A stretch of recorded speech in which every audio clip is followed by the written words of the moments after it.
les rues désertes de Londres, une ombre rase les murs sombres.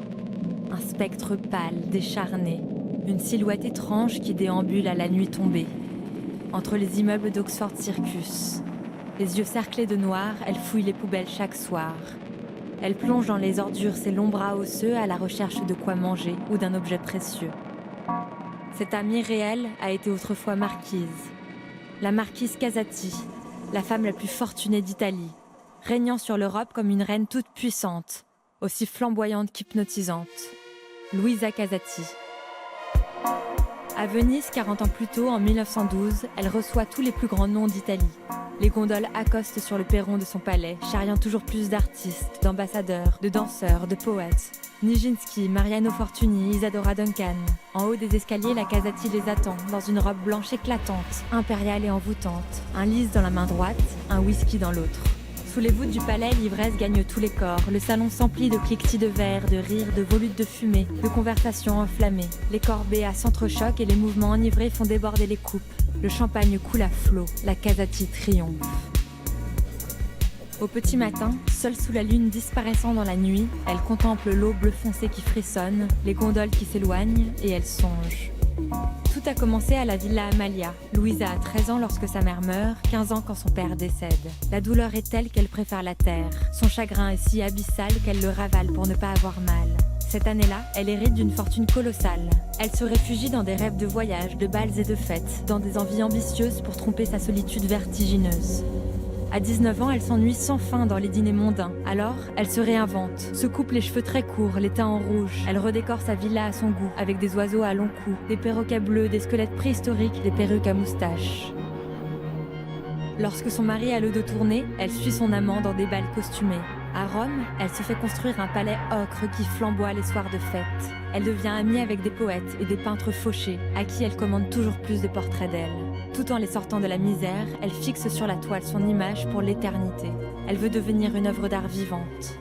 Sous le pinceau de Giovanni Boldini, elle apparaît magnétique dans sa fourrure ivoire, les yeux cerclés de noir. Sous les traits de Kees van Dongen, dont elle fait son amant et qu'elle sort du bateau la voir, elle fait presque peur à voir. À Venise, elle réquisitionne la place Saint-Marc pour y donner la fête la plus éblouissante de l'histoire. Des domestiques drapés de pourpre tiennent des globes de cristal sous des guirlandes monumentales. La Casati fait patienter ses invités et soudain apparaît, entièrement vêtue d'or, sur une gondole illuminée. Rien ne suffit à épancher sa soif d'excentricité. Elle veut plus, toujours plus. Elle veut la splendeur et la décadence. Elle veut marquer son siècle. Le soir, on la voit longer les canaux, tenant à l'aise ses 2 guépards domestiques, le cou enlacé par son boa constrictor. On dit qu'elle ne se nourrit que de champagne, de viande crue et de liqueur. La Casati ne dément pas les rumeurs, elle les entretient et va toujours plus loin.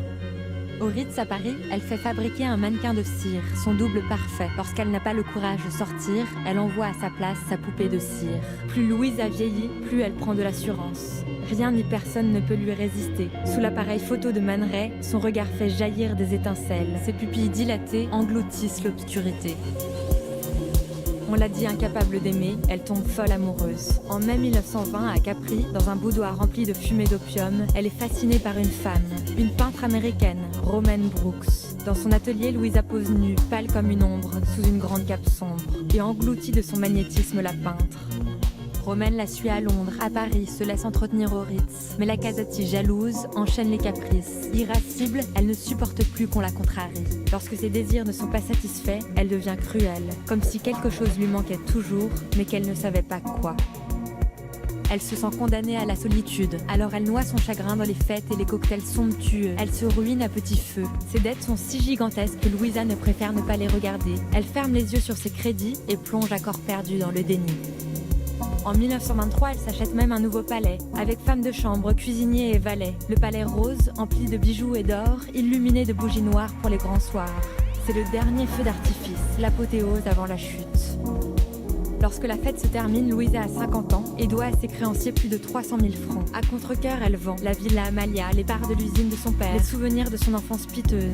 Partout, elle croit voir des voleurs, être possédée par des démons maléfiques qui tentent de la déposséder. Un chèque sans provision la précipite dans le gouffre. Louisa est traînée en justice, condamnée à 2 mois de prison ferme et à la liquidation de tous ses biens. Le 17 décembre 1932, elle assiste à la scène terrible. Toute son argenterie, ses robes, ses meubles, même ses albums de famille, tout passe sous le marteau impitoyable d'un commissaire-priseur. Assise sur un coffre à bijoux, Louisa serre le cœur.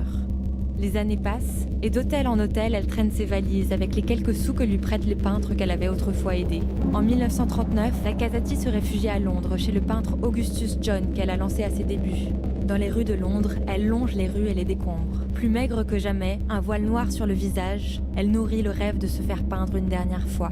Alors, dans son atelier londonien, Augustus esquisse sur la toile un visage blanchâtre, de longues jambes osseuses et des yeux cernés de charbon noir.